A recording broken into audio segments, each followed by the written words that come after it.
This episode of Cognitive Dissonance is brought to you by our patrons. You fucking rock. Be advised that this show is not for children, the faint of heart, or the easily offended. The explicit tag is there for a reason.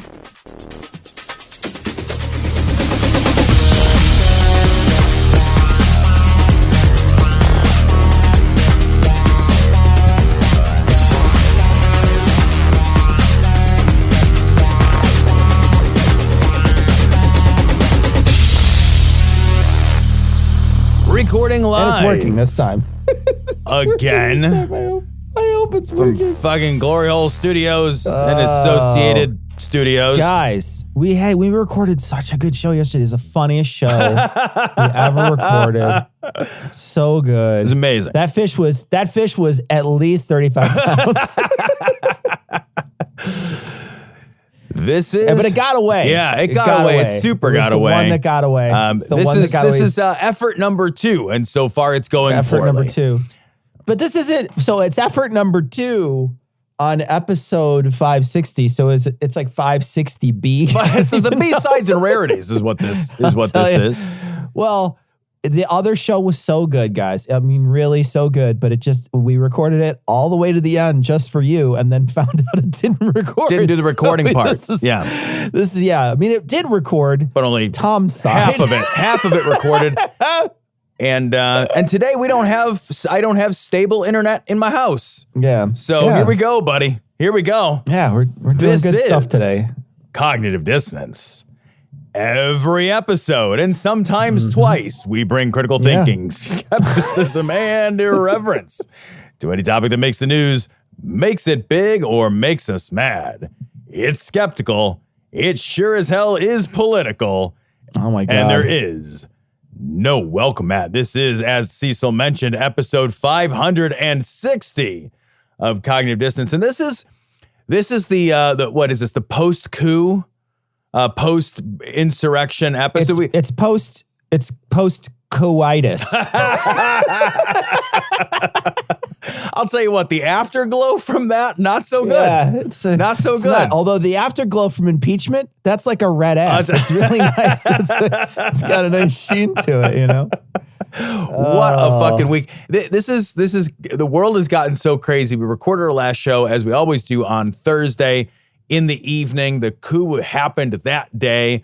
I think both of us have... the day before. It was Wednesday. It was was it Wednesday that the coup happened? Okay. Yeah, I think it was Wednesday the 6th, It right? was the Does that 6th, make sense? Yeah, it was the 6th. Yeah, so it was Wednesday the 6th, so it happened the day before. Right. And it's what is just so crazy, though, is that within a matter of days, whatever we say is outdated. So when the coup originally, when the insurrection videos and everything kind of happened, Cecil and I recorded a show, and I mean, we both very much were like, God, these fucking chuckleheads broke their ass into the Capitol and didn't know what to do. And holy shit, the videos that have come out in the intervening week really kind of play havoc on that commentary, doesn't it?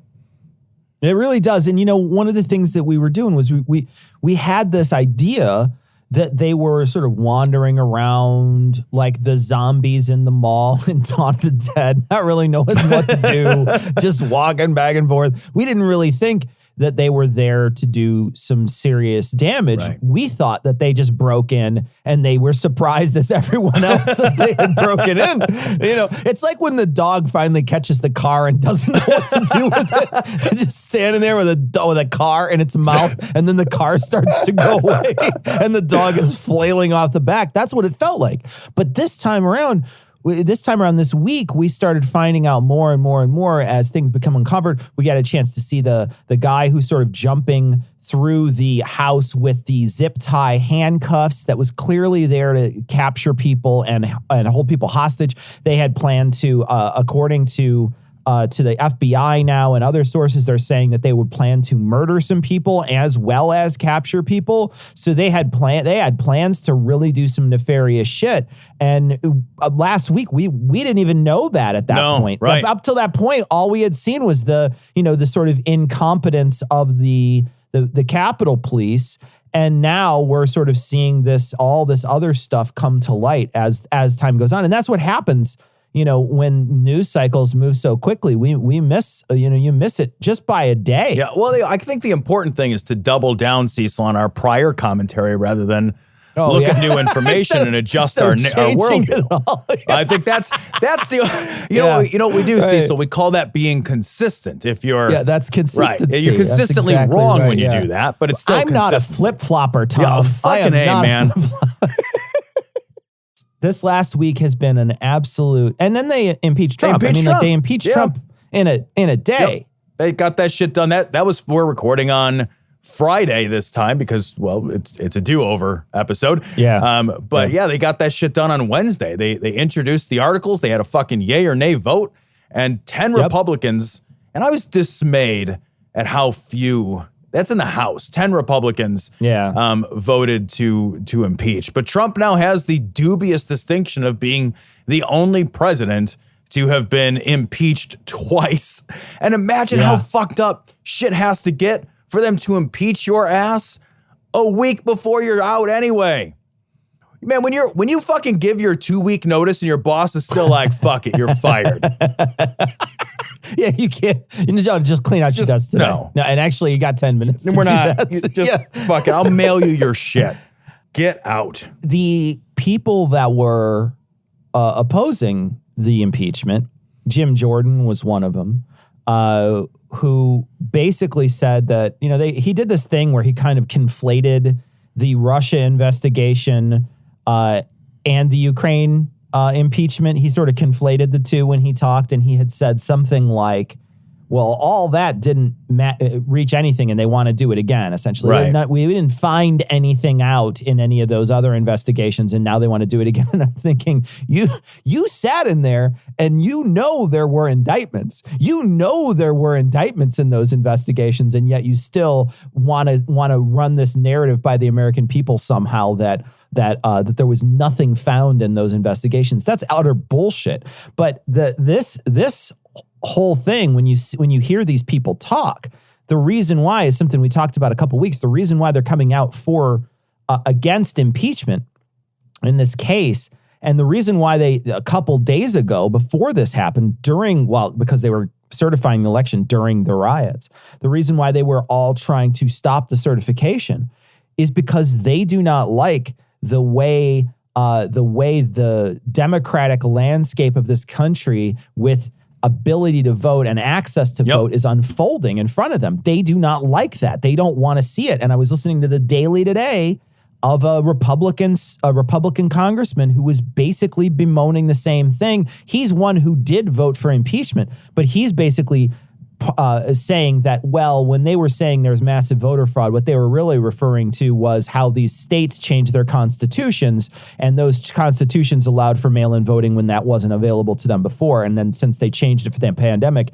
and that's what they're rallying against. And Michael Barbaro, the host of the podcast, is essentially pushing back and saying, look, that's fine, but when you say there's massive voter fraud and then you don't clarify that point, you are essentially agreeing with what the president said, which is all just baseless bullshit. And it's not fraud to say you changed your laws and I don't like it, so therefore it's fraud. Look, if you say to somebody, hey, you changed this law and I don't think the law that you changed accomplishes the same goals that I want to accomplish, and we should revisit either the validity of those changes, whether in fact you had the authority to make those changes, or whether those changes are in the best interest of the country. That's a conversation, not fraud. Fraud is an intentional criminal misdo. That's a wildly different thing. None of this comes from a place of honesty. Your point that you made before about, they go back to the Russia thing, even though the Russia thing had nothing to fucking do with the impeachment, right? That's intentional. Yeah, right. They know the difference. Jim Jordan knows the fucking difference between Russia and the Ukraine, even if Russia seems confused about the difference between Russia and the Ukraine. Yeah, they still use it as a P.O. box, right? That's for sure. Look, the schools are better in the Ukraine. I'm just going to use it as my mailing. And I am just here to pick up package. I just pick package. I'm having my Amazon delivery sent here. What? It's Prime Day. I ordered a lot. Fucking, are you serious? But they know the fucking difference. None of this is accidental. They do. Like, these guys this is their full-time fucking job, guys. It's not like you and I, where we have a job and we've got families and we've got hobbies and we've got fucking other things. This is their job, is to know this. It's their only fucking job. Think about how well you know your job. That's how well they know that Russia and the Ukraine aren't the same thing. So when they confuse those things, never for a second allow yourself to believe that that is anything other than an intentional effort to publicly mislead you. That is purposeful. That is absolutely purposeful. When they have these bullshit conversations where they talk about, and I listened to that same daily, man, and it was so fucking infuriating because that guy is trying to hedge so fucking hard. When you're listening to him, he's trying to hedge. He's a freshman congressperson. He's a Republican. And I think this guy has some integrity, but he still recognizes the difficulty that he's in being a part of a failing fucking movement, which is the GOP. When they frame shit in terms of election integrity, that means that there is a lack of integrity around the election, right? That would lead you by the name. It leads you to the idea that, man, our elections are insecure. They are not, there is not integrity to this process. But then when you dig into it, they because they have no facts to back any of that up, they retreat into an entirely different issue. Don't let them mislead. It's an entirely different issue to say, well, you know, when the state legislatures made these fundamental shifts to what they would count as a vote or how voting would be allowed, we don't think that they should have done that. That's not the same thing as fraud. That's not the same thing as election integrity. We wish you didn't do that. You did it anyway. Can we get that changed? But it was fucking legal because the legislature of the state did it, and every court recognized it. Every single court recognized it. They just don't like it. And they're going to probably try really hard to roll a lot of that shit back. But that has nothing to do with fraud. And it never, ever did. And they're not confused. They are not confused by it. They are trying to confuse the public. And it is working. And it worked so hard that 8,000 people showed up at the Capitol laboring under the delusion. And that's all that it is, which was absolutely fostered. They were laboring under the delusion that was fostered by lawmakers, not just Trump. Yeah, but by many lawmakers. Right. You're absolutely right. And when you basically go out onto the stage in all these different places where they're going out and saying, you know, we need to take this country back. And when you back things like Stop the Steal, right, you are sending a message that says, I agree with what Trump is saying, whether or not you agree with it or not. You signed on. When you take the stage with somebody who is saying those types of things and who is claiming, you know, if you take the stage with Rudy Giuliani and you guys are both saying Stop the Steal, you can't expect the audience to somehow parse that your Stop the Steal is different than Rudy Giuliani's Stop the Steal. That is absurd. They're using the same rhetoric. They're using the same Stop the Steal language. They're talking about election integrity, which is a bullshit phrasing. They're talking about and using words like fraud, when what they really mean is, we don't want all these people of color to vote. That's what you really mean. Yeah. That's it. We don't want poor people to vote, and we don't want people of color to vote, and we don't want people to... If we ask everybody in a democracy, who do you want to be in charge, we'll never win. What we want to ask, this is what the Republicans are saying, by reducing the voter pool, they are saying we want to ask only the right people, in this case, white people, who they want to be in charge. Having a vote that is a single day during bankers' hours and not allowing people who can, if they can't get to the voting booth, to vote early in some cases, or at least vote by mail, because it's so much more convenient just to do that on a free time during any of your time, just to freely just go in and vote and then send it back. It's so fucking easy.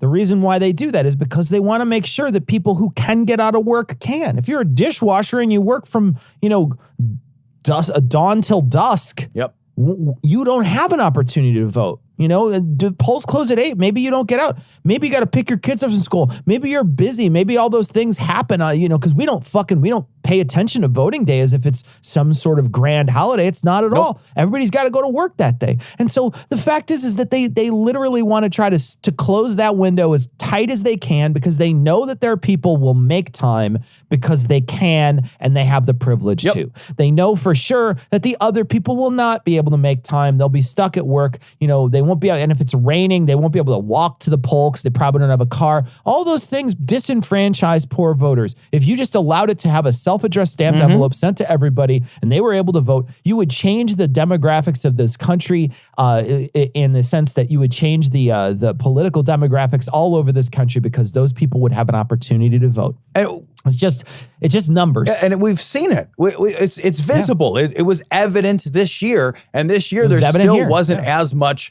mail-in voting as there should be or could be. Yeah. The Republicans have claimed from day one that this would result in fraud, but they've never one time ever shown any fraud associated with it, because that was never the issue. The issue is and has always been the same. It's the same reason that they're like, we got to make sure that there's all these different variants of a poll tax, right? So anything that makes it, anything that is a barrier which creates a monetary barrier toward voting is in effect a poll tax. And they're we gotta verify ID. We want all these ID laws and shit. Well, IDs aren't fucking free. First of all, there's no national ID system in this country. Every state has their own ID. If I want to go get a state ID in the state of Illinois, I think it's $10 or $20. You got to pay for it. But I also have to go to the fucking DMV during their business hours, right? You got to pay for that somehow with your time. So I've got to pay for it with cash and I got to pay for it with time. You're creating barriers. And we've seen in every single thing that's ever been stated, the more barriers you create, the less people are willing to knock down those barriers. We should be, if we really want a democracy, we should be knocking barriers down. We should say, hey, a democracy means we ask the people, who do you want to be in charge? So what's the best way to ask all of the people? The thing is, they never wanted to ask all the people. The framers of the Constitution didn't want to ask all the people. This country has never wanted to ask all the people. This is actually very historically consistent. The problem is, or the problem— It's originalist. Yeah, right. It is. The thing is that we're just getting to a point where we're getting closer to what a functional democracy would demand of its government, which is to take into account the actual will of the majority of the people. That necessarily destroys the political hegemony of the white, middle, and upper class. That's what that does. And they're terrified. And that is exactly who MAGA is. Look at MAGA. That's those guys. That's what they're afraid of. They're afraid that they're going to lose all that power. This is privilege whining. And they're not even, some of those people would even benefit. Probably a lot of them would even benefit by voting a different party. They're just blindfolded, and they recognize that those people hate the same people they do. So they think that there's something in it for them. But I grew up in a rural, it wasn't a rural town. It's a town outside of Chicago. It's a suburb. And I had friends there when I was a kid. And I remember, I stopped hanging out with them right around high school because I had moved cities. And then a couple days ago, I got a Facebook friend request from a kid I went to middle school and grade school with, who I was close friends with back then. And I started scrolling through his Facebook feed, and he's got Trump's face on there, but people won't share this. He's sharing videos about the insurrection, saying how great it was. Oh my God. He's got a rebel flag. And I just thought to myself, there's nothing in common between us. And I know for sure that voting the other way would probably help him. He would be in a better space if that were true, that he would have he would just have a more opportunity if he were to vote a different way. But he's been blindfolded his whole life, and he's been lied to his whole life to say that that's essentially what that's how your kind votes. Right. Yeah. He's been essentially, that's basically how it's been sent to him. And he's seen, when I was a kid, he was a nice enough kid, but Yeah, there's no way I'm going to be your Facebook friend. Are you kidding me? No. I don't even know you. I don't remember you. I remember you, but I don't know you. And I certainly don't want to associate with you. Hey, you have a Trump flag. You have a rebel flag on your thing. You're immediately a racist to me. I wouldn't think anything other than racist if I see the rebel flag. I don't think anything other than Confederate flag. Immediately I think racist. I don't think anything else. That's the first thing that pops into my head. And I'm just like, well, I don't need to fucking associate with that. That's ridiculous. I have nothing in common with you. You're a hateful, shitty person. Go away. Speaking of which, though, I want to, speaking of knocking down barriers, let's talk about the siege at the Capitol, and then let's also talk about the impeachment, because during that siege of the Capitol, there was, and there is a very iconic picture right now of one of those fucking chuds walking around with the rebel flag. He's got it over awful. His shoulder as he's walking down the hall. And there was the congresswoman from, I think her name's Cori Bush. She's from St. Louis, Missouri. And she came out and she said, I vote yes. I want to vote yes for this. And I think other people should. And she said, we need to strike white supremacy from the halls of this place and from the United States in general. I'm paraphrasing. Mm-hmm. And then she essentially says, and I think it starts with removing the white supremacist in chief, Donald Trump. And she got booed by the other side. But I thought, oh my gosh, this lady's a fucking baller. Yep. I would love to have her, such an outspoken, awesome person. And she was unequivocal. And there's no way you can look at those people who marched into that fucking building with their Trump, like you pointed out last week, that they're not for a country, they're for a person. And then you look at the other people who are coming in with their Confederate flags. There's no way you can look at that and say that's not white supremacy. No, there's no way. You can't look at it and say anything else. There's nothing else to be said. And they've also identified many, many, many white supremacist groups that were part of it. It's like the Proud Boys talking about how they're not white supremacists. Bullshit. Like your entire, your iconography, all of the symbols that you choose to carry. I mean, fucking look around at that rally. It's all white people. You're carrying a rebel flag. What the fuck do you think that means? Cecil, if you don't get to carry something and then have everybody around you say, well, you know what, that's racist. Then you say, well, I'm going to do it anyway because I'm going to be the one that says this is not racist. That's not how symbols work. Symbols in a society are a collective agreement about what the meaning behind a fucking image is, you dumb asshole, and you know it. Yeah. I wish some of these guys, the one thing I will say is at least some of these fucking people, they are fucking white supremacists and they own it. And then you know who they are. These fucking coward white supremacists, get the fuck out of here with that bullshit.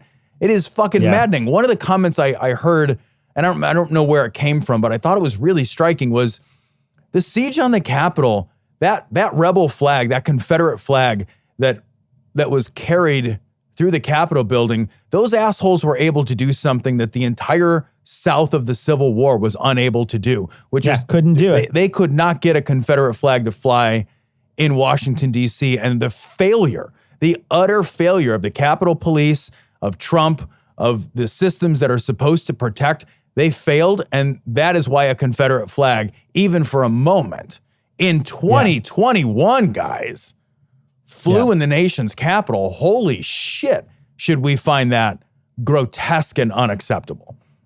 The one thing that is so puzzling to me, and maybe you can help me figure this out, Tom.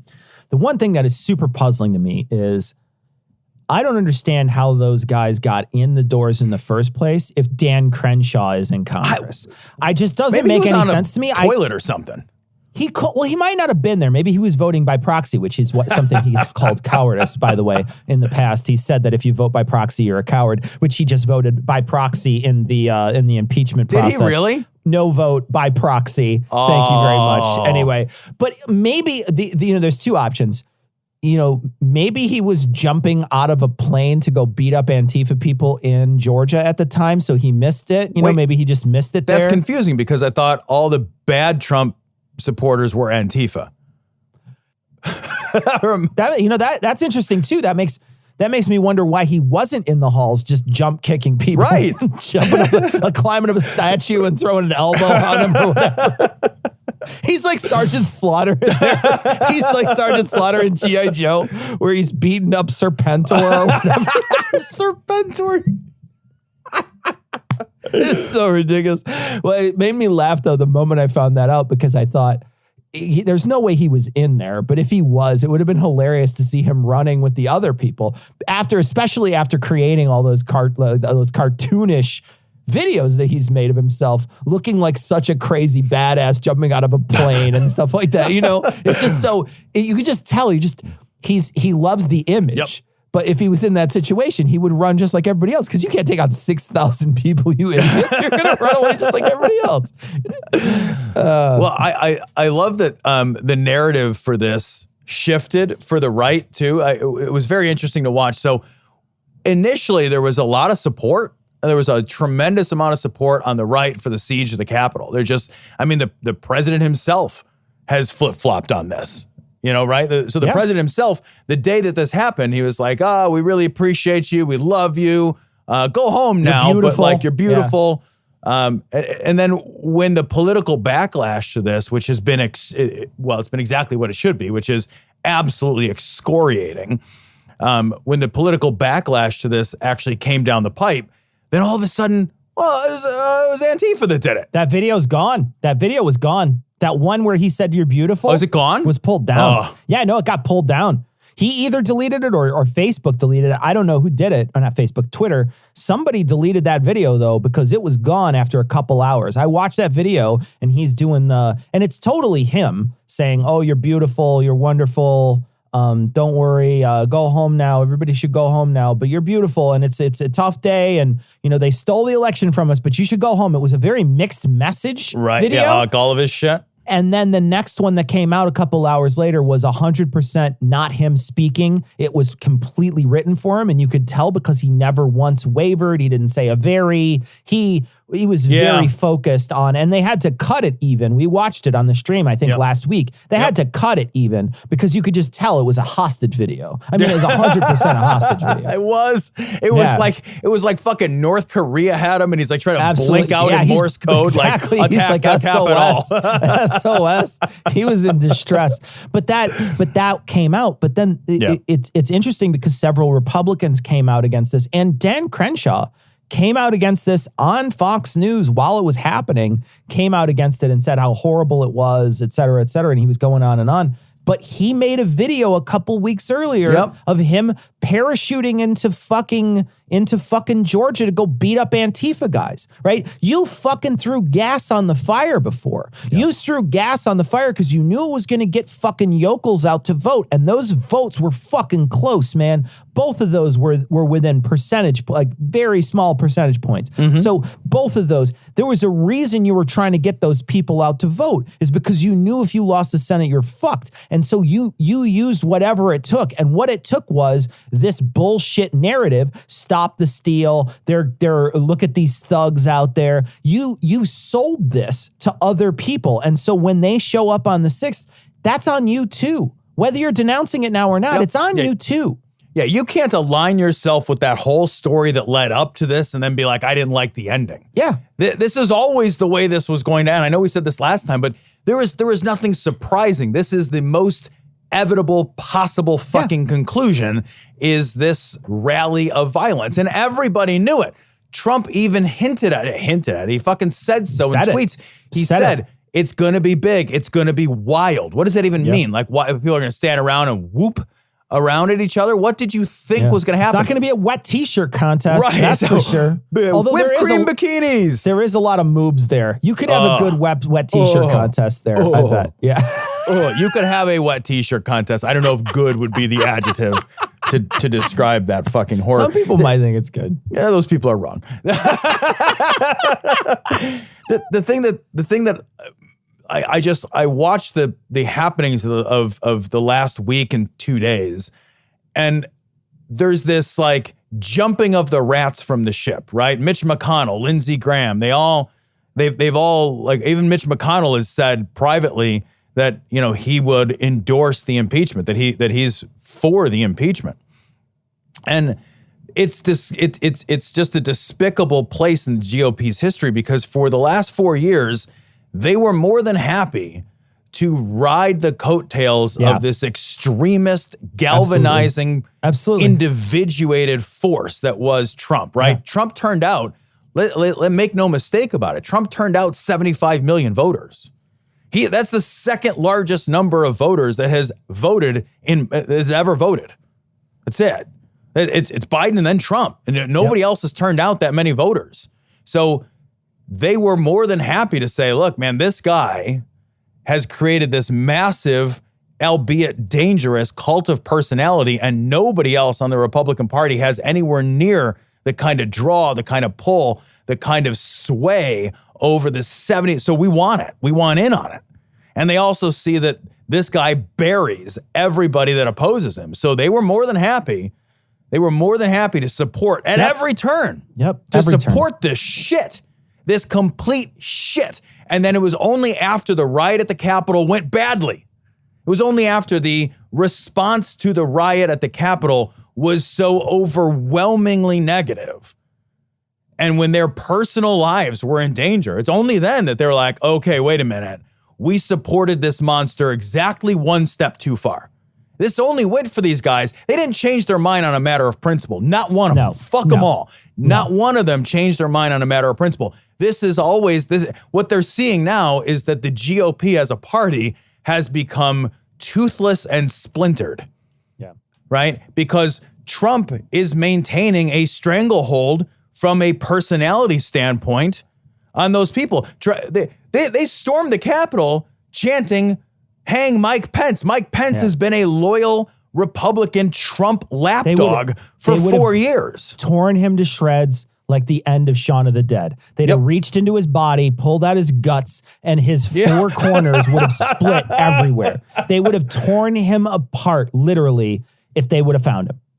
Yeah, and that is a guy who is as Republican as it gets. The thing is that those guys aren't Republicans. Those Trump supporters, they're not Republicans. They're Trumpers, right? Yeah, it's different. Yeah, and it's just different. I think what the GOP is seeing is, holy shit, this has gone out of control. It's out of our hands. They don't care about us at all. They're not really on our side. Yes, they turn out and vote, and they sometimes vote down ticket, and we reap the down ticket advantage of that. But fuck, like, we have no control over this fucking rabid dog any longer, and we're afraid that we're going to get bit too, because Mike Pence, hang Mike Pence, that motherfucker said yes every single time. That motherfucker never had a headache. He fucking said yes every time for 4 years. He carried Trump's balls for 4 years, man. Yep. Polished those up every day. Man. Polished them whenever he wanted. Yep. And when Mitch McConnell came out and said that he's willing to do this, I know you and I are on very different wavelengths, right? I'm a very cynical guy. Yeah. When I see somebody do something, I always think, what's your ulterior motive? What are you doing here that makes me think that you're not just doing this because you think it's the right thing. Like you just said, there's no way Mitch McConnell thinks that this is the right thing to do. He's doing it because he knows that there's political gain in it. And whether that political gain is he loses Trump forever because he's able to vote him out of federal office forever with this and not have to deal with him ever again, which would be a blessing. The other thing I think that he's doing, and I think the reason why he let it, quote unquote, leak from his office, that he is letting he's letting this impeachment thing come to him and then they're going to have this trial, is because the first 100 days in Biden's administration and the first 100 days in any administration is when everybody tries to get the wheels spinning as fast as they can so they can let the rubber hit the road and get moving. And that first 100 days is when all the political will is there to do all the things that they say. And so that's why when people write their first 100 days out, they know that they have these very specific plans because they want to try to use as much political capital as fast as they can before people start to tire of them. And so what I think Mitch McConnell is doing, smart, which I mean, it's a smart thing to do, is to let this come in, and it does a couple things. One, it takes Biden away from his message, which is unify. His whole message from the very beginning when he started running, again, when he finally won the primary, was let's unify the country. Let's unify the country. It's a unification sort of presidency that he wants to run. He wants to bring people together. And so this takes away from that. This 100% flies in the face, and they'll use this in a couple of years, and they'll just be, what do you mean unify? You fucking tried Trump in your first 5 days in office. That's ridiculous. But the other thing they're going to try to do, because they're already talking about splitting days between his appointments and the impeachment trial. Right. They're going to slow down his appointments, which again gums up the muck. It gums up the wheels, so it slows him down. He doesn't hit the ground running. They want to slow him down. Mitch McConnell has, in some ways, he's still got his hand on the brake, even though he's not going to be in charge in a couple weeks. Fucking, he's a devious motherfucker. I will say, I think that's what he's doing. That's why I think he's doing. I don't actually, that didn't even occur to me, and I don't disagree with you. And I think too, psychologically, if they can turn the first 2 years of the Biden presidency into a hangover of the Trump presidency, into constantly being still a reaction to Trump, then they can stall all the progress that Biden might make, and they can turn Biden as a legitimate president into the post-Trump president, right? It changes the whole brand of the whole thing. And they only need to do that for 2 years, because in 2 years there's the midterms. Yeah. And if they can frame the midterms as, and they can still keep Trump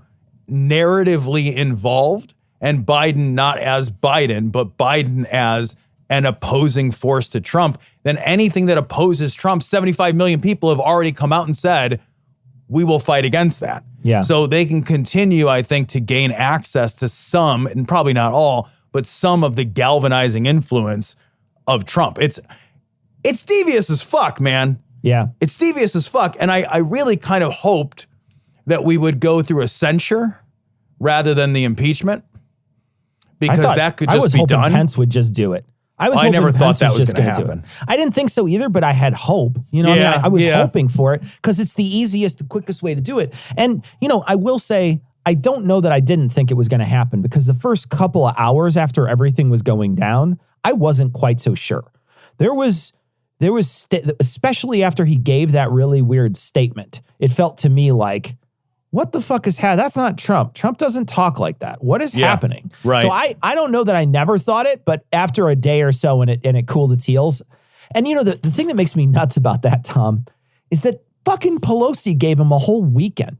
What the fuck do you need a fucking weekend for to figure out if you're going to do that? I know what I'm going to order off the fucking Starbucks menu in 3 minutes. I don't need more than that to figure out if I should replace Trump or not, right? I don't need that. Either I'm going to do it or I'm not. You don't give the guy an entire fucking weekend to stall and wait. They should have given him 15 minutes. Should have called him on the phone and said, guess what? I'm going to give you 15 minutes. Either you do it or not. I'm running impeachment right now. And not send people home for the weekend. Be like, no, we're doing this right now. Fuck that. Yeah, that's what should have happened. Couldn't possibly agree with that more. That was the time to strike. The iron was never going to be hotter than in those moments. And those people in those moments were finally afraid personally. And the thing I thought about with this, Cecil, is like for the first time, these lawmakers, maybe not all of them for the first time, but for many of them for the first time, they were feeling the fear that so many people of color, so many immigrants, so many other people live with the fucking fear that is generated by the Trump presidency every day. Yeah. Every day, the Trump presidency's policies and his actions and just the stirring of the shit and the creation of this national division between the haves and the have-nots and the whites and the people of color, that shit that has been absolutely stirred and stirred and stirred for 4 years, they've been scared the whole time. Yeah. And I thought, like, good, now you're scared, motherfucker. Now you're there. Now you're cowering. Now you're wondering if the fucking mob of MAGA idiots is going to storm your fucking house and kick the shit out of you, right? Yeah. Because there's people that have been living with that shit for 4 fucking years. And I thought, holy shit, maybe there'll be an empathetic moment. Maybe they'll be like, holy God, these fuckers are out of control.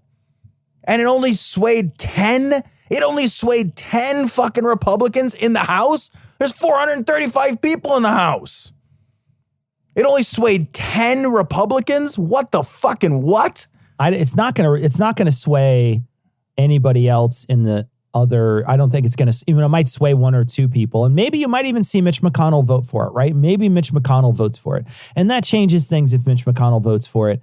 They say that impeachment here is probably the best course of action, because if you do, then you take away all the benefits he gets post office. When he leaves office, he gets a ton of stuff: Secret Service detail, money, all kinds of other things. A travel budget, things like that. You take all that away from him if you impeach him and you actually remove him from office. There's also a possibility, I think it's a different amendment or something, that will allow them to make sure that he never holds federal office again, where they can basically bar him from federal office. And I don't know if that's part of the impeachment or it's another law another thing that they would have to pass. But maybe that might gain some traction, and I think that would be very appealing to a lot of people on the Republican side of the fence.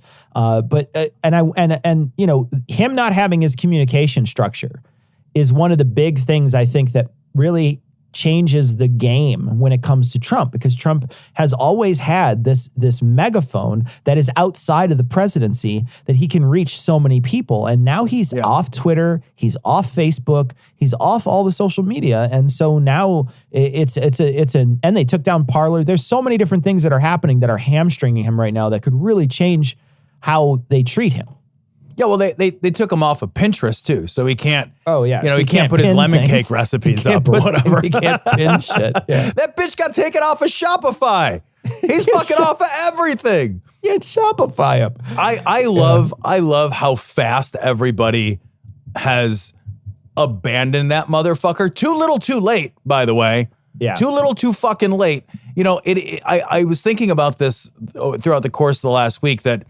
And I don't want to get too far into this because I know it's a pet issue of mine, but I was wondering if finally we will begin to see some sense of responsibility from these platforms around the content that exists on these fucking platforms. It's been something that's irked me for years, and I think that we're finally maybe coming to a reckoning point where, holy shit, we could end up with an insurrection. We could end up with a civil fucking war. We could end up with these in a non-abstract way, in a very tangible, real way. And there's been calls for these platforms to accept responsibility, at least to some degree, for the content that exists on them. And finally, it took this, right? It took thousands of people storming the fucking castle with their fucking weird horns and their fucking crazy fucking flag costumes and beating the shit out of people and attacking cops while chanting USA and hanging, like erecting a fucking gallows in the crowd. It took that, but it happened. And to your point, like, his megaphone is gone. Fucking good. Yeah. Fucking good. Because his ability to act, it's like we talked about earlier, like what matters are how many barriers are in place. You're never going to make everything perfect, but the more you narrow the funnel, the less shit that goes through it. So creating barriers to people receiving this message is important, because most people are fucking lazy.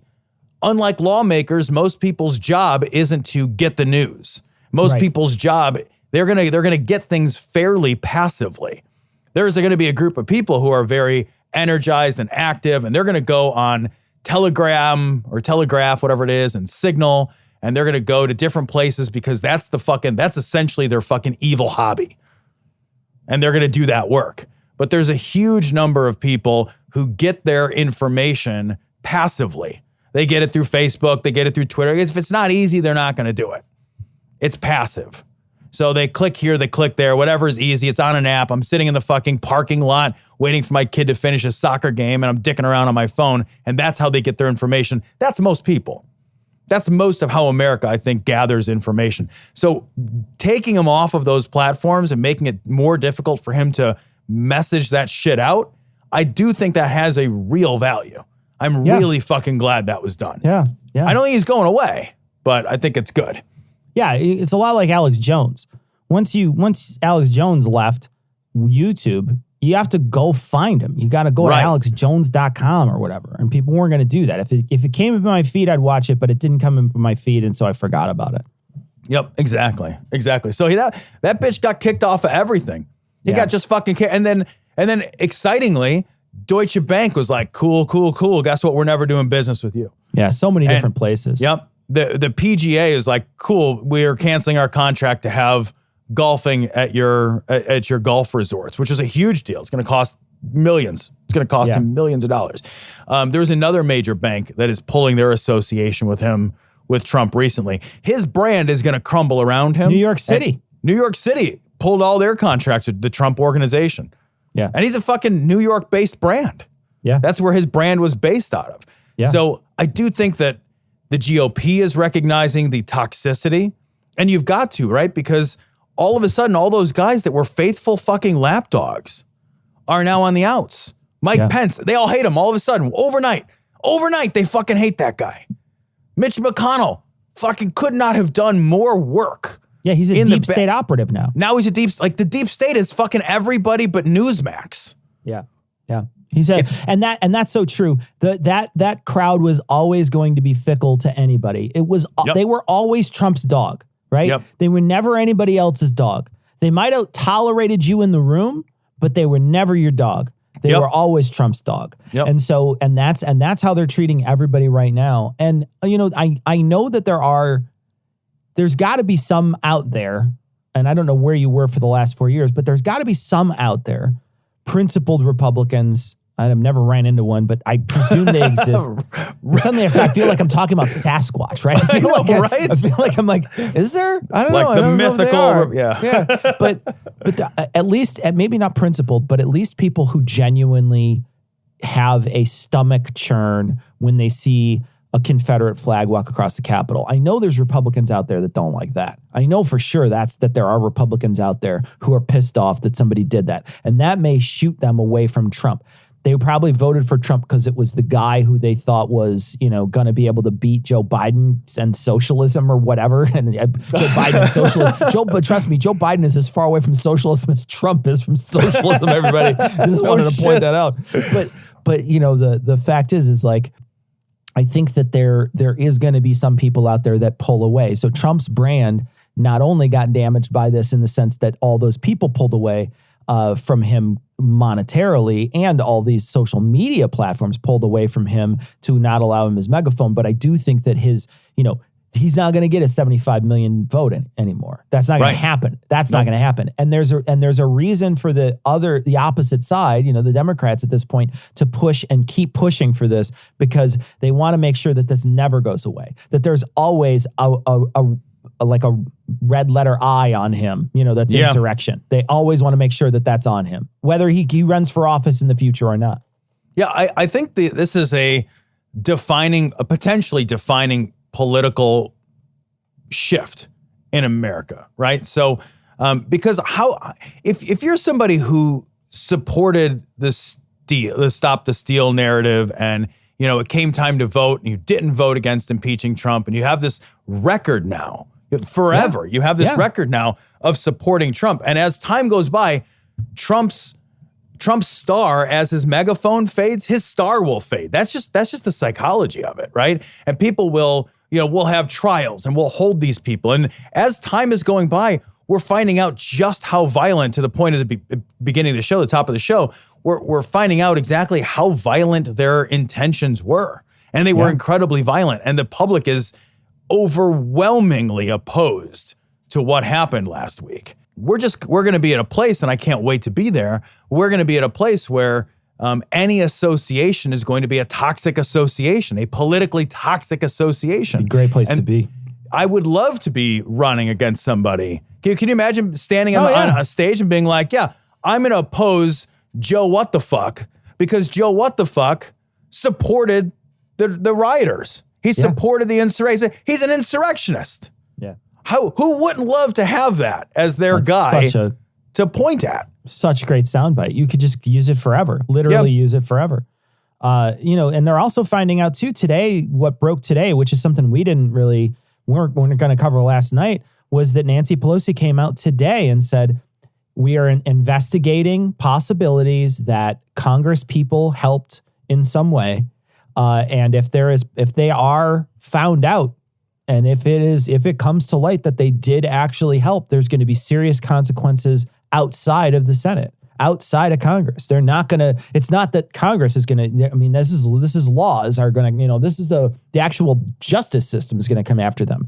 And so she gave a speech today in specific talking about that. And, that's something that I would have never guessed last week that would have happened. Never would have guessed. But now they're saying that some of them got tours. They got a tour the day before. There's been, some people saying that, that woman who was tweeting out their location, that's, because they're basically, there was a woman from Colorado, one of the people who, was voting against the certification, who's 100% behind Trump, was tweeting out their location. Now we've just left the main room. Now we're here. Now we're there. Oh, shit. Yeah. So she was tweeting out their location to everybody. And the people are saying, you were basically in league. That's providing intelligence to the enemy. The thing is if you're too stupid to know that, then you're too stupid to be in Congress, or you intentionally did it. Either way, you should be out, period. Yeah. What is the counter argument to that? Like, I wanted to make sure that I let everybody know I was exactly where I was when the people were looking for us to fucking hang us, to drag us. I mean, what the fuck? There is no... Yeah, even the claim of stupidity is spurious, right? I would have a hard time believing anybody. I'll tell you what, Cecil, if you're that stupid at the same time that you're so spectacularly narcissistic that you can't for a moment not be fucking live tweeting your life. Yeah, right. It means you're stupid and you're just fucking awful. You're just an awful, fucking lousy, shitty fucking person. You're stupid and you're a bore. Yeah, right, exactly. Holy fuck. Fucking microblog every second of your life. Fucking snooze to you. What on earth is wrong with you, Dr. Asquith? This is supposed to be a bawdy 1970s hospital. Please stick to using innuendo. I'm sorry, sir, but to be honest, I've never really understood the difference between double entendres and the stuff I say. Let me try to explain. If I say, would you like to grasp my rod? That's innuendo. Would you like to wank off my cock? That's not. You see what I mean? Not really. So shifting, this is a story from the BBC, and it's interesting how a story like this, a week can be so insane that a story like this can get kind of buried.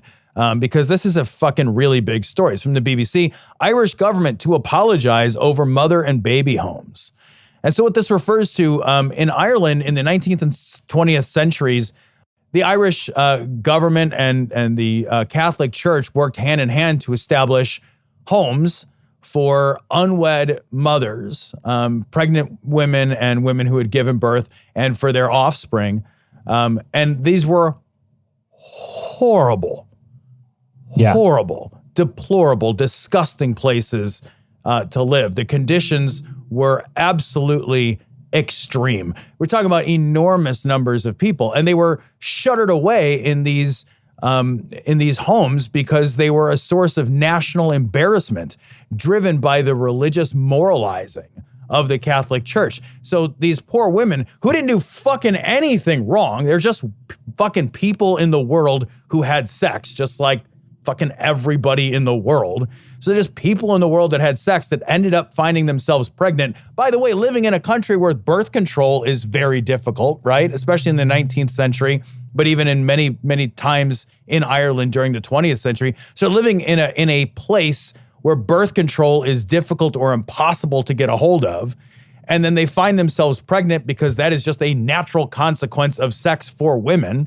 So they find themselves pregnant. 56,000 women and 57,000 children at some point are in the care, and that's really how it should have been, in the care of the Catholic Church, in these unwed mother homes. 9,000 of these children would end up dying in these homes from horrible, malnutrition, disease, abuse, neglect.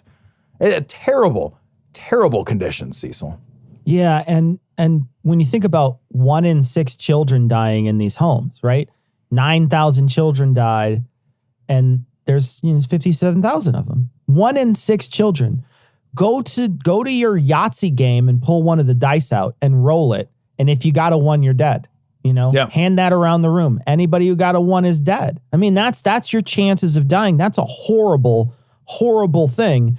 And then to sort of use this, we talk about the Catholic Church. We talk about how horrible it is all the time. We talk about how shitty it is and how we cannot believe that they're still around. And, this is yet another moment where we look to a government and a church and we say, how the fuck is it possible that you have, since your inception, lied to everyone in some way to say, I'm here to help? You're never here to help. No. I take that back. Maybe you are here to help. But the thing is that we always seem to give you the benefit of the doubt that you are moral. We always give you the benefit of the doubt that you are here to help. But we are seeing more and more from people who are being diddled. They're digging up, mass graves of children at these places.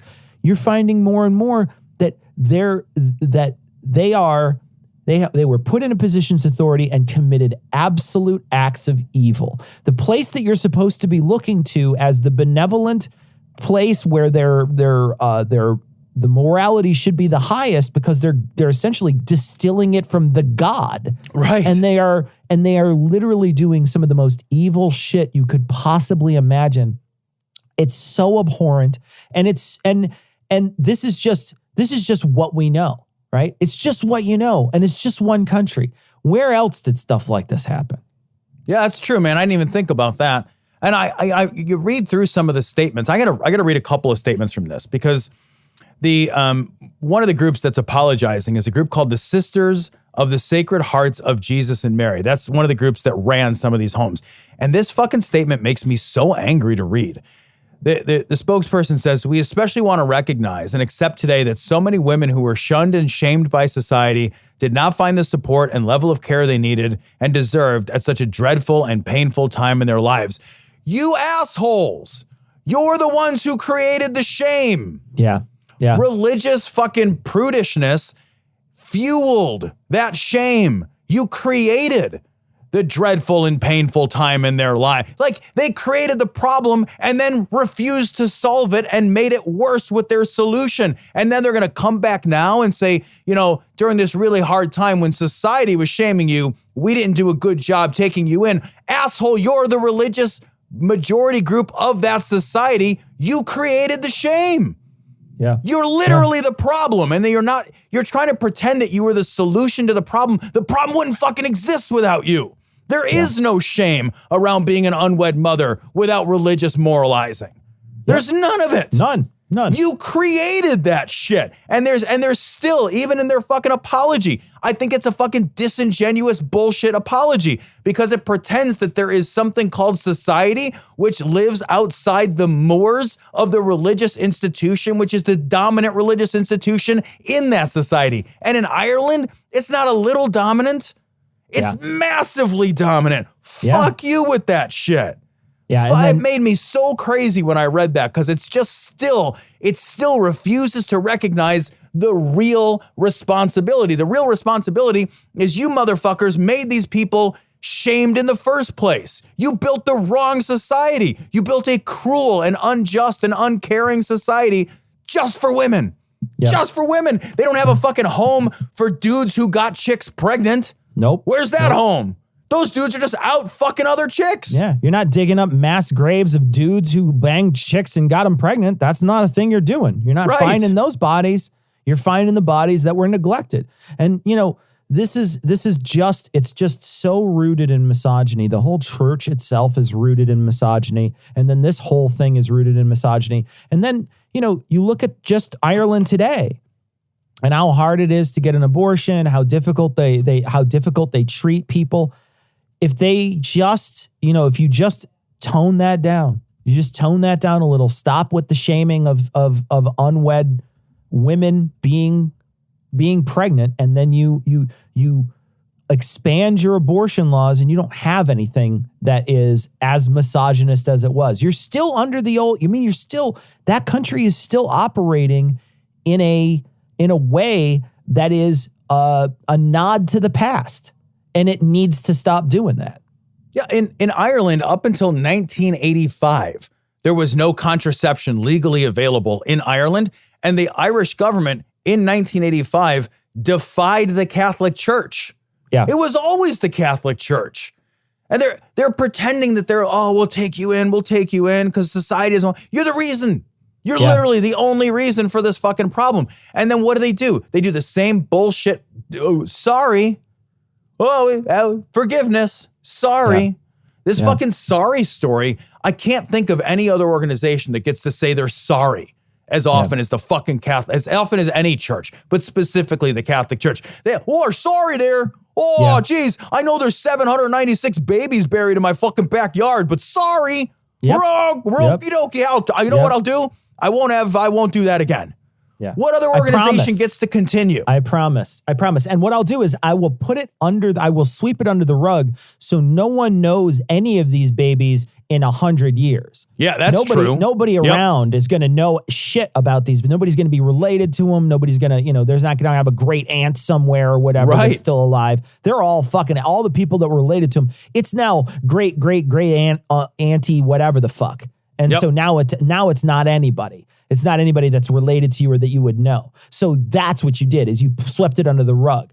So just like the priest, just like what you do with the priest when you shuffle that deck, and who knows what's going to come up next? Who knows where you're going to go? You could go to round and round she goes. Go to where Colombia. He diddles, nobody knows. Yeah. You can go to Brazil. You can go all kinds of places, it turns out, to go diddle kids, but we don't know where you went, and we're certainly not going to tell them about it. And the same thing here. This is just another cover-up, and now it's getting exposed, and that's when I'm sorry. They were, it's not that they got exposed 50 years earlier by a bunch of priests who came forward and said, holy shit, I was planting a garden and I just found this. Wow. Real sorry about that. Sorry about that. Whoops. No, it wasn't like that at all. And the thing, too, that's a great point, Cecil, because, the Catholic Church always knew they did this. Yeah. So it's not like it came to light for the Catholics and they're like, whoa, I didn't notice that I had literally dozens of these. Fuck you. You always knew. They literally buried the evidence. Right. It took a third-party investigation to investigate the church. They never come clean. The Catholic Church never says, hey, upon moral reflection, here's some shit that, a generation ago we shouldn't have done. They've never done it yet. They always have to get caught first. They always have to get caught. You're not moral if you only apologize when you've been caught.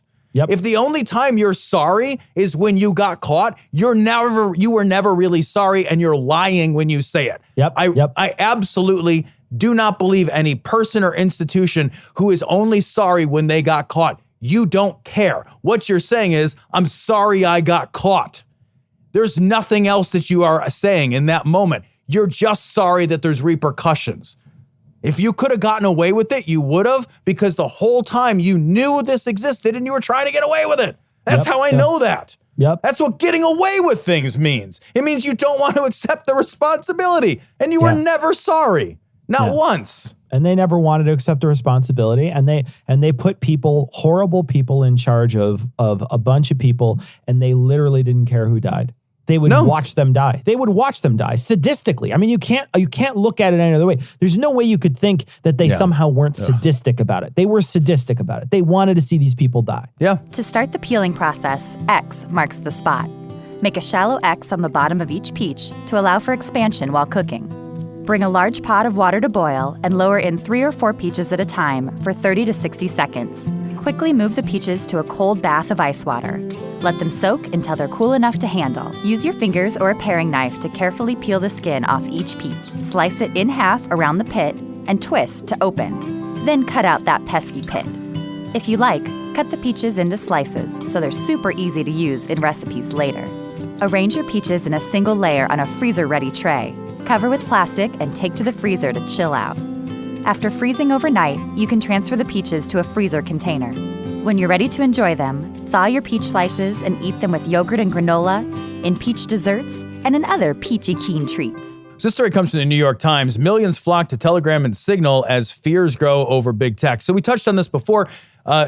Trump and many of Trump's supporters, but specifically like the craziest supporters. So I think Facebook purged or Twitter purged a bunch of fucking Q idiots. Yeah. So, 55,000 or something. I thought I read it was a good sum. But the best part about this, Tom, was that the day after you got a chance to see all those people who they were following, because every single conservative pundit was saying, "Wow, I lost 50,000 followers overnight." I know. It's like if we just lost all the listeners to our show, I'd be like, our listeners were awful.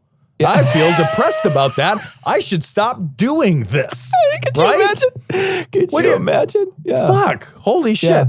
So this is pretty interesting. So, as we mentioned, Trump's got kicked off of these places, and then, Parler is shut down. So Parler can't do business because Google took them off the App Store, and Apple took them off their App Store, and Amazon took them out of their web hosting. So nobody will work with them anymore. They can't find another hosting service.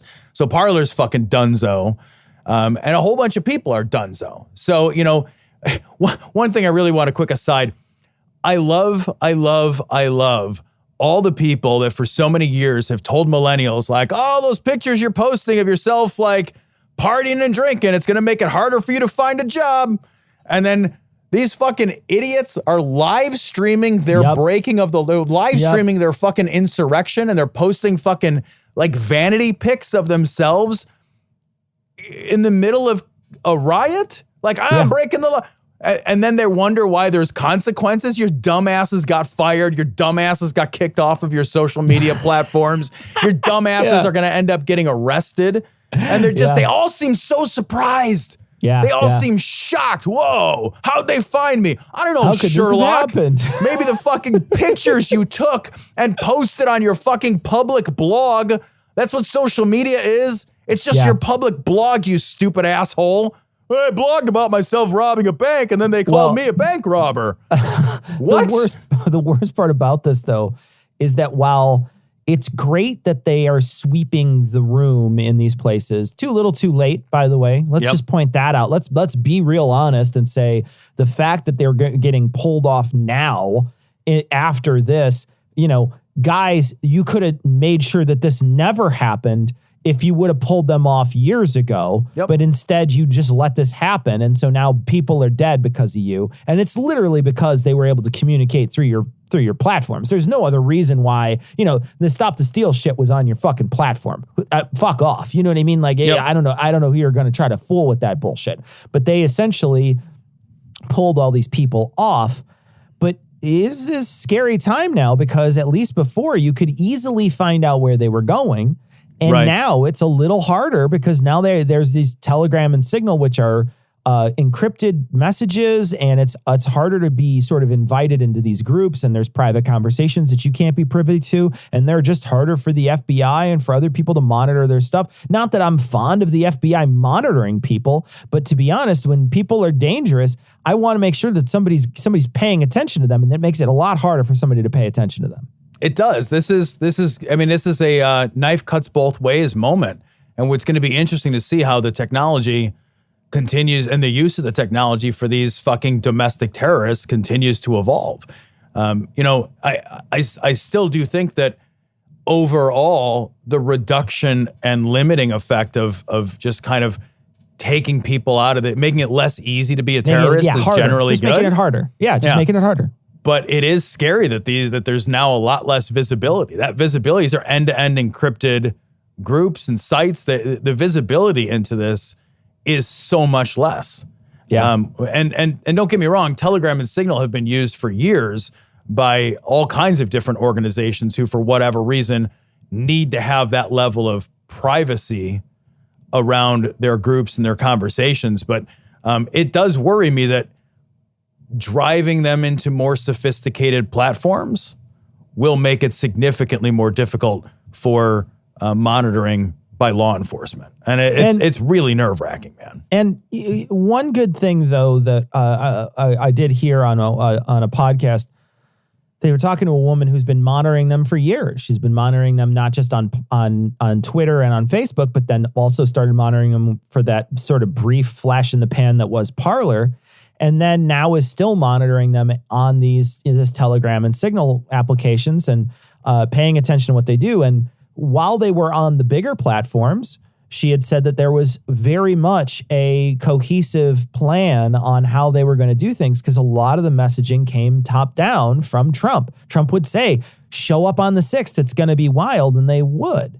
And so now there's not somebody there who can step into that role, right? There's not a leader who they all sort of agree is the leader. And so there's not anybody who's willing to say, no, guys, we're all going with our guns to the Capitol on the 18th.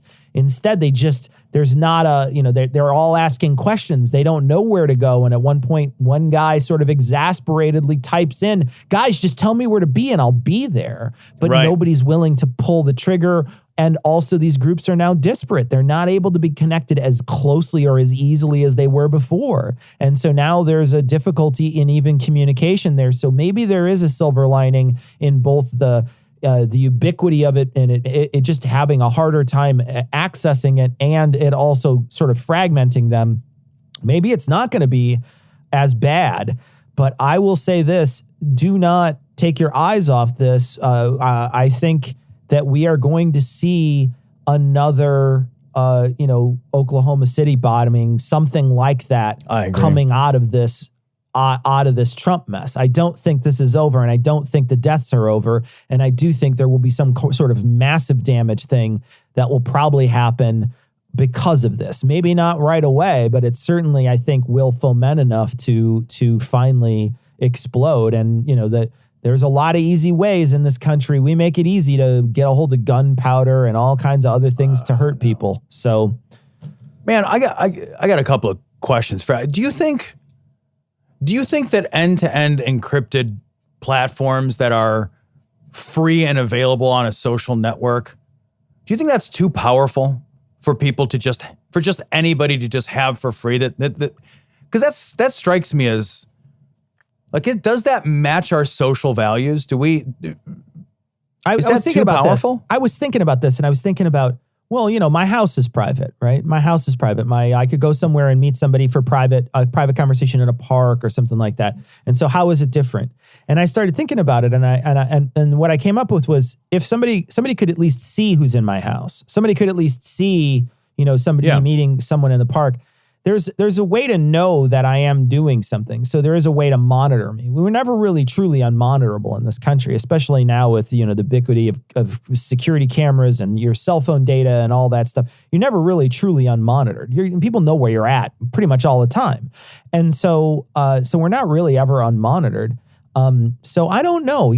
I think that, it's something that it feels like what it should happen is there should be some way that you have to register that isn't just an email or something. You know what I mean? But that also then may take a vulnerable party out there, someone who's being abused, let's say. And if you sort of vet those people and then the wrong person gets a hold of that information, if some hacker goes in and finds, all the users of this signal, and then they post whoever is using it somewhere and, it could damage. You know what I mean? There's a damaging process there too.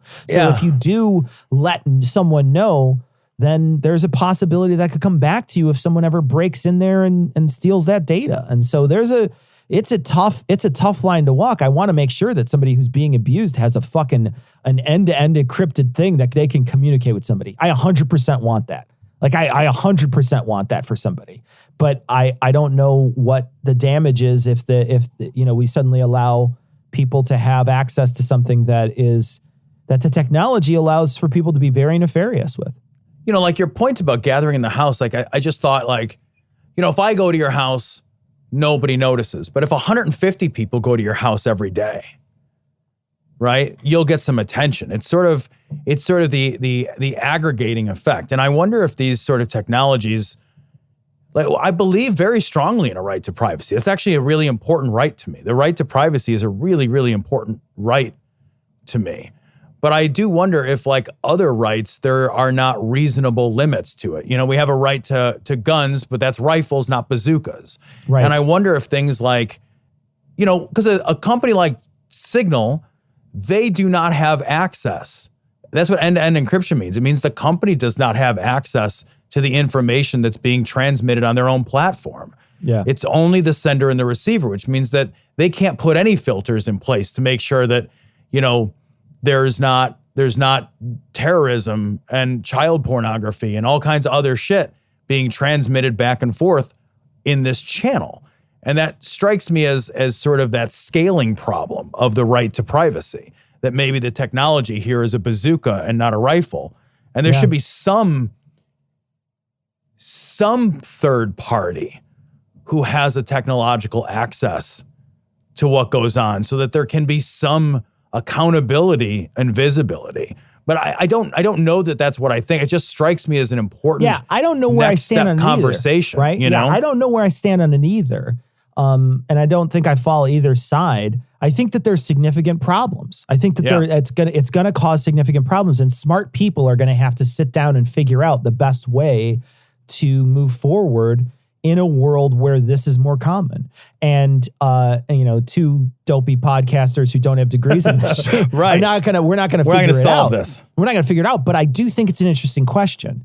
And I do think that there should be more questions like that asked to try to figure out what the right thing is, because there are plenty of smart people out there who could figure it out. I don't think it's an unsolvable question, but it definitely will, no matter what, it's going to infringe on somebody's rights. The answer will infringe on someone's rights. Absolutely. Yeah, absolutely. I agree. It's not unsolvable. It's one of those things, Cecil, where I feel like we're in the throes, the growing pains, right? Growing pains. Yeah, it's the growing pains of technology. Yeah. Right. Yeah. And it's dangerous because we haven't figured out how to use it, you know?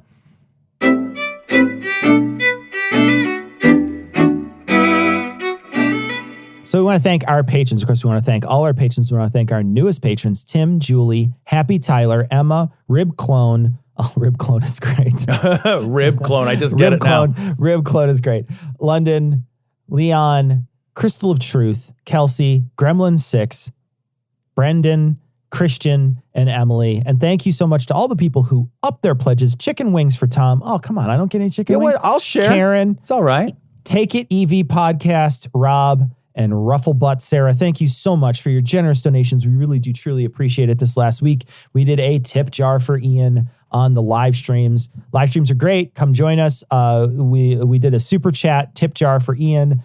He's going to get all the money that came in. So we want to thank you guys for showing up to that, and show up to all our live streams. Live streams happen on Thursday night at 9 p.m. Central.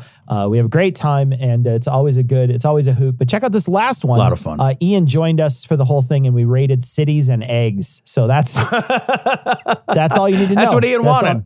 That's all you need to know, guys. It's like you get the cake you want for your birthday, you know, Yeah, is exactly. Ian's tip jar, and he wanted to rate eggs. He has very strong feelings, guys. Very strong feelings. Very About strong eggs. feelings about eggs. He was pushing us around. He definitely He really wouldn't- did. He threw his weight around. He threw his weight around. His very, very slight amount of weight. His insubstantial hipster weight. So we got a message from Travis, and Travis says, we heard the Georgia phone call, but we didn't hear any of the phone calls to the other states, but they occurred. It's so true, man. I don't think you're wrong, man. You don't know. I know that he called a ton of people. And they were saying that he called a ton of people, and we may hear those calls eventually. You might not hear them now, but you definitely might hear them eventually.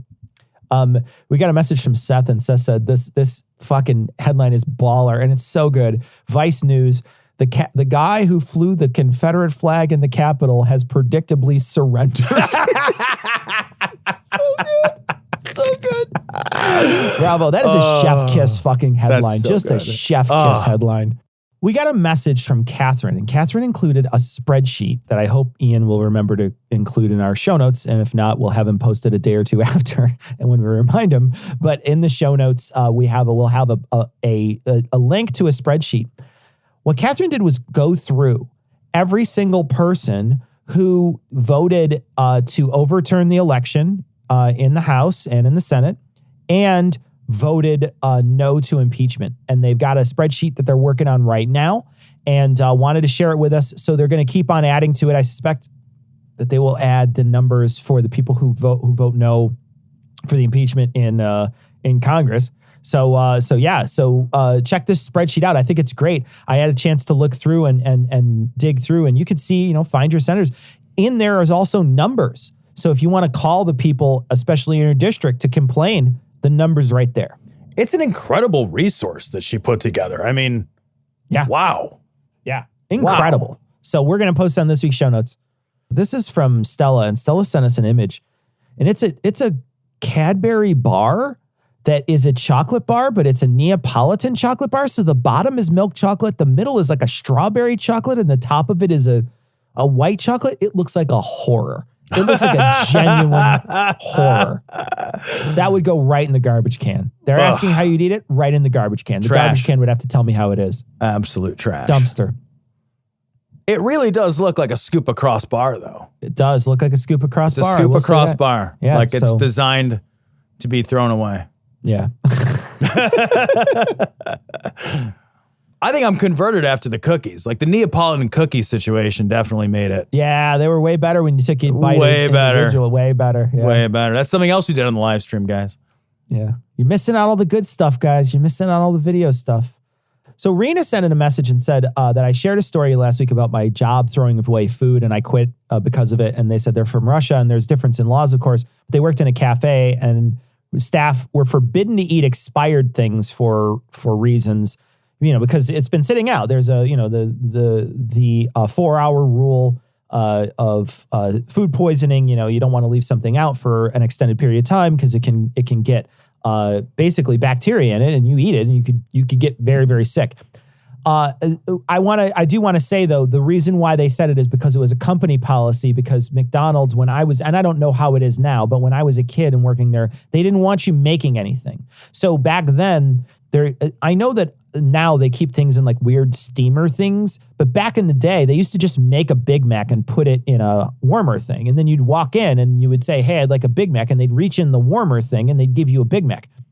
When I worked at McDonald's, you were not allowed to just go, I'm going to make myself something to eat and make yourself something fresh. You had to grab something off of the line and eat that. You couldn't just, if there was no fillet of fish. Yeah, no, you weren't allowed to make a thing when I worked there. Could you buy it? You could, yeah, you could buy it, but they fed you a food. So they allowed you to have one sandwich, a fry, and a drink when you pulled a shift. So they would allow you to do that.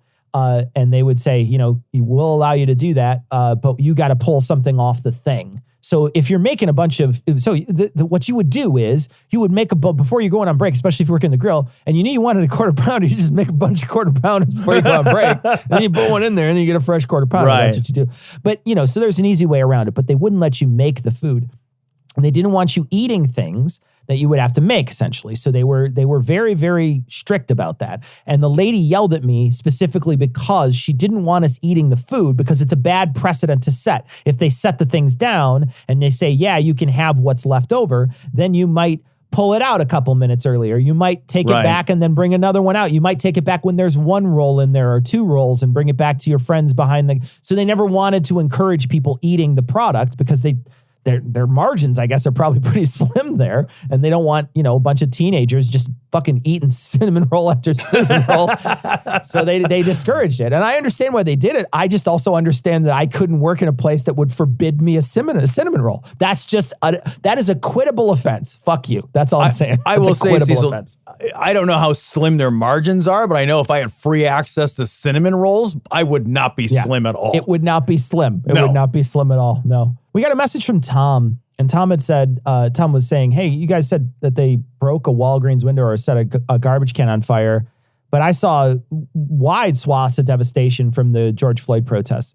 And I was using hyperbole when I said that. I was using, there was definitely deaths from the George Floyd protests this summer. Heck, even conservatives went out there and racked up a few deaths. Kyle Rittenhouse he bagged a couple.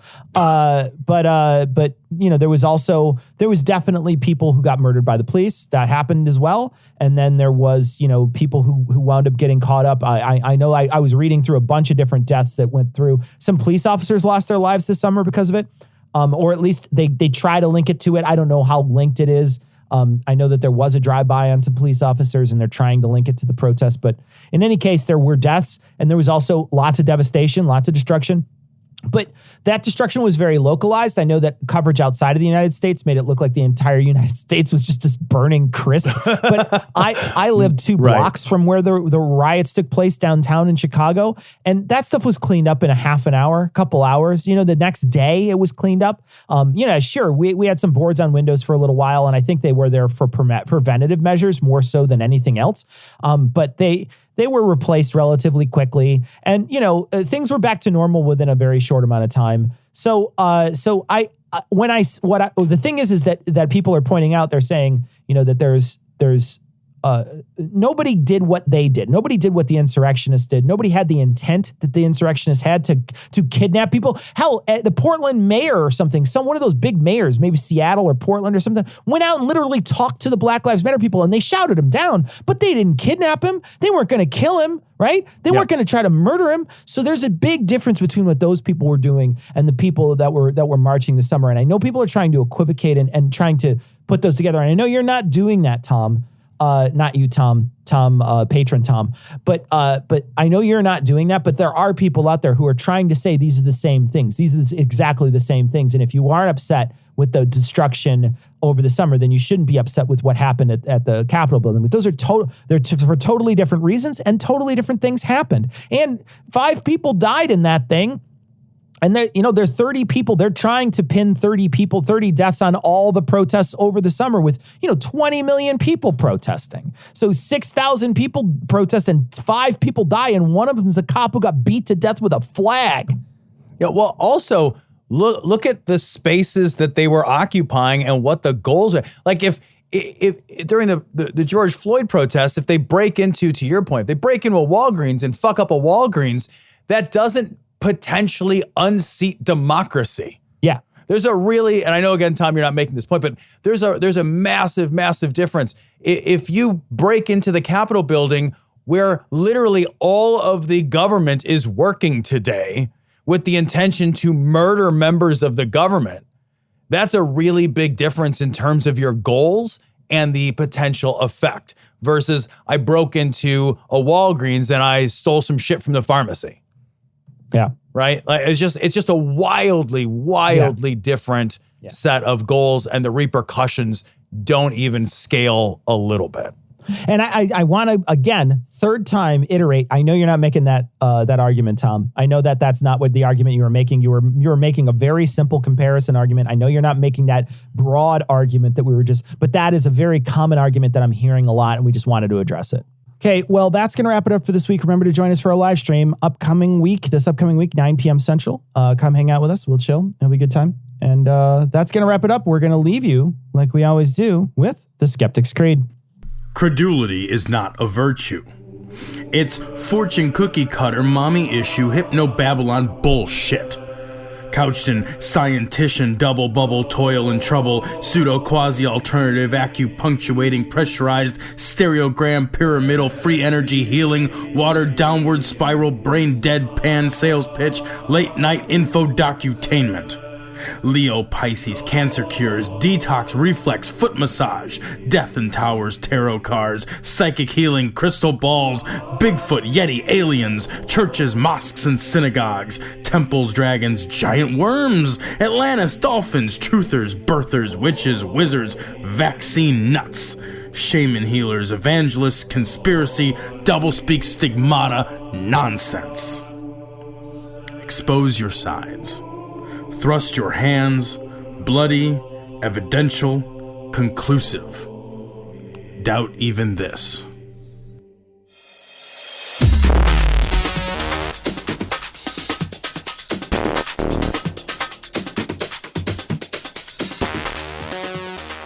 The opinions and information provided on this podcast are intended for entertainment purposes only. All opinions are solely that of Glory Hole Studios, LLC. Cognitive Dissonance makes no representations as to accuracy, completeness, currentness, suitability, or validity of any information, and will not be liable for any errors, damages, or butthurt arising from consumption. All information is provided on an as-is basis. No refunds. Produced in association with the local Dairy Council and viewers like you.